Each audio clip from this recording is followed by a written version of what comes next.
అదే నేను ఇప్పుడే వీడియో బయట తీస్తున్నాను, నిన్ను కూడా లైన్ లోనే పెట్టాను. ఇప్పుడు నువ్వు ఏ ఛానల్లో వర్క్ చేస్తున్నావు? తెలుగు వన్.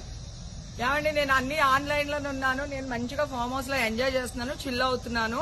నా మీద ఈ ఫేక్ న్యూస్ వస్తుంది. ప్లీజ్ వేణు, నేను మళ్ళీ చేస్తాను. మన వాళ్ళు కంటిన్యూస్ గా కాల్ చేస్తున్నారు. ఒక వీడియో బయట రిలీజ్ చేసేసి నీకుతో మాట్లాడతాను.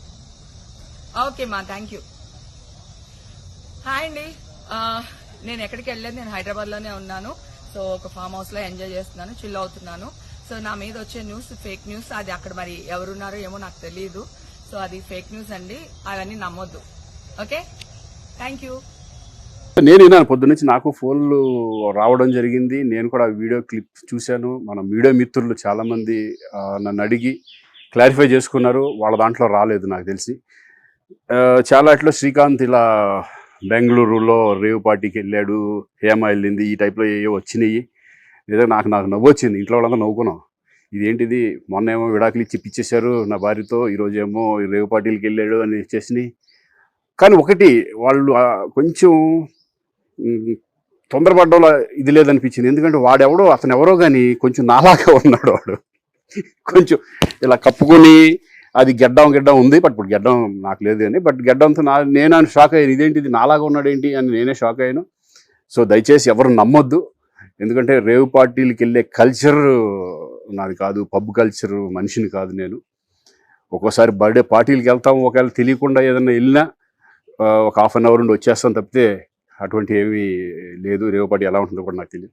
సో దయచేసి ఎవ్వరూ ఈ విషయాన్ని నమ్మొద్దు. హ్యాపీగా నేను హైదరాబాద్లో ఉన్నాను, మా ఇంట్లోనే. ఇప్పుడు మా ఇంట్లో నుంచే నేను ఇది చేస్తున్నాను. సో దయచేసి మీడియా మిత్రులందరికీ కూడా నేను చెప్పేది ఏంటంటే, ఏ విషయం కరెక్ట్గా తెలుసుకోకుండా మీరు కూడా థంబ్నైల్స్ పెట్టేసేసి, నా బొమ్మ వేసేసి రేవ్ పార్టీలో పట్టుబడ్డ శ్రీకాంత్ ఈ టైప్లో వేస్తున్నారు. కాబట్టి దయచేసి ఎవరు నమ్మొద్దు. అది అతను అలాగా ఉన్నాడు అని ఒక విషయంలో మీరు పొరపాటు పడి ఉంటారని నేను అనుకుంటున్నాను. దయచేసి అది నేను కాదు. Thank you. ఇటువంటి అన్నీ కూడా నిజంగా కొంతమంది, వాళ్ళందరికీ నిజంగా థ్యాంక్స్ చెప్పుకుంటున్నాను నేను. కొంతమంది మీడియా మిత్రులు నాకు డైరెక్ట్గా తెలుసు కాబట్టి, వాళ్ళ ఫ్రెండ్స్ లాగా నన్ను ఇచ్చేస్తారు కాబట్టి, వాళ్ళందరూ నన్ను డైరెక్ట్గా అడగడం, నేను చూసి ఇద్దరు నవ్వుకోవడం, వాళ్ళు వాళ్ళ దాంట్లో వేయకుండా చూశారు కొంతమంది. వాళ్ళందరూ కూడా నేను థ్యాంక్స్ చెప్పుకుంటున్నాను. దయచేసి ఇవన్నీ నమ్మొద్దు. అందరికి నమస్కారం, నేను మీ జానీ మాస్టర్. నేను హైదరాబాద్లో మా యూనియన్లో TFTDDA ముకురాజ్ మాస్టర్ గారు మా యూనియన్ స్థాపించిందనమాట. ఇది నా క్యాబిన్, షేక్ జానీ బాషా ప్రెసిడెంట్గా ఇది నా క్యాబిన్. అంటే నా ప్రెసిడెంట్ పోస్ట్కి మా యూనియన్లో ఉంటుంది. నా తమ్ముళ్ళు, నా అన్నలు ఉంటారు కదా కొంతమంది, రేవ్ పార్టీలో దొరికానని చెప్పి సంథింగ్ ఇంకేదో రేవ్ పార్టీలో ఉన్నారని చెప్పి, అలాంటి ఏం లేదు. మా ఎలక్షన్స్ తర్వాత హైదరాబాద్లో మా డాన్సర్స్ యూనియన్లో సో కొన్ని వర్క్స్ ఆగిపోయి ఉంటాయి.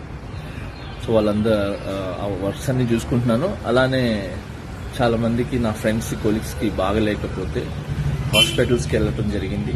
సో వాళ్ళని విచారించి వాళ్ళ మంచి చెడు చూసుకోవడానికి వచ్చాను. అలానే నిన్న లైవ్ కూడా వచ్చి చాలామంది చూసారో తెలీదు.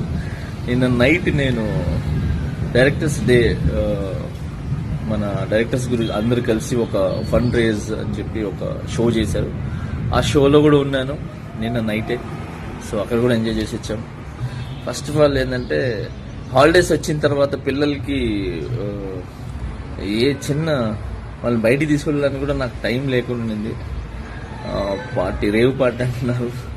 అసలు మామూలు చాక్లెట్ పార్టీ ఇద్దామన్నా కూడా మా పిల్లలకి టైం లేదు. సో జూన్ 4 పార్టీ అనేది, జూన్ 4 ఆంధ్రప్రదేశ్ మొత్తం ప్రతి ఇంట్లో పండుగ చేసుకుంటారు. సో అది పార్టీ అనేది.